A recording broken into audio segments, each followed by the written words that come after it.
নমস্কার বন্ধুরা। শীতের সকাল মানেই বাজারের টাটকা ফুলকপি আর নতুন আলু। দুপুরের খাবারে ধোয়া ওঠা ভাতের সাথে ফুলকপি আলু দিয়ে মাছের পাতলা ঝোল থাকলে আর কিছুই লাগে না। আজ আমি আপনাদের সাথে শেয়ার করব, ভিডিওটি শেষ পর্যন্ত দেখার অনুরোধ রইল। প্রথমেই আমরা আলু ফুলকপিগুলোকে কেটে নিয়েছি, পেঁয়াজ কেটে নিয়েছি, মশলাও তৈরি করে নিয়েছি, আদা রসুন এগুলোকে থেতো করে নিয়েছি হামানদিস্তায়।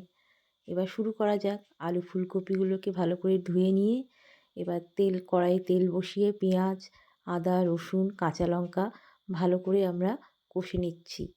এই মশলাগুলোকে খুব ভালো করে ভাজা ভাজা করে কষে নিতে হবে, যাতে আদা রসুনের গন্ধ না থাকে। এরপরে ফুলকপি আলু এগুলোকে আমরা দিয়ে দেব। তারপরে একে একে হলুদ, তারপরে জিরে গুঁড়ো, ধনে গুঁড়ো, লবণ ইত্যাদি আমরা দিয়ে দেব। যদি কেউ চিনি পছন্দ করেন সামান্য একটু চিনিও দিতে পারেন, না দিলেও চলবে, অসুবিধা নেই।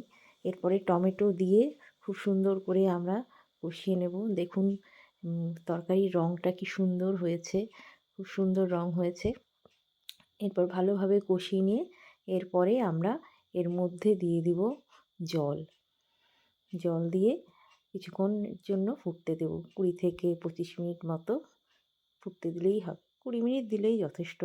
তারপরে আস্তে আস্তে আমরা মাছগুলো এর মধ্যে ছেড়ে দেব। তো আমরা জল দিয়ে দিয়েছি এবং কিছুক্ষণের জন্য আমরা এটাকে রেখে দেব, 15 থেকে 20 মিনিট মতো রেখে দেব। রং খুব সুন্দর হয়েছে, ঝোলটা দেখেই মনে হচ্ছে খুব খেতে ভালো হবে, দুর্দান্ত হবে। শীতের সকালে এরকম যদি মাছের ঝোল পাওয়া যায় তাহলে তো খুবই ভালো লাগে। এবার মাছগুলোকে আমরা ছেড়ে দেব। আমি এখানে রুই মাছ নিয়েছি, রুই মাছগুলোকে রিং পিসের মতো কেটে সুন্দর করে এবার মাছের ঝোলে দিয়ে দেব এবং কিছুক্ষণ ফুটতে দেবো। এই মিনিট 5 দিলেই হয়ে যাবে আমাদের ফুলকপি আলু দিয়ে মাছের ঝোল। ফুলকপি আলু দিয়ে মাছের ঝোল শীতকালের একটি অতুলনীয় রান্না এটি।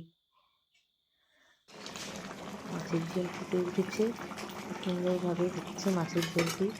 পাশে ভাতও হচ্ছে, মাছের ঝোলের সাথে ভাত খেতে খুব ভালো লাগে। আপনাদের কেমন লাগে জানাবেন। নমস্কার।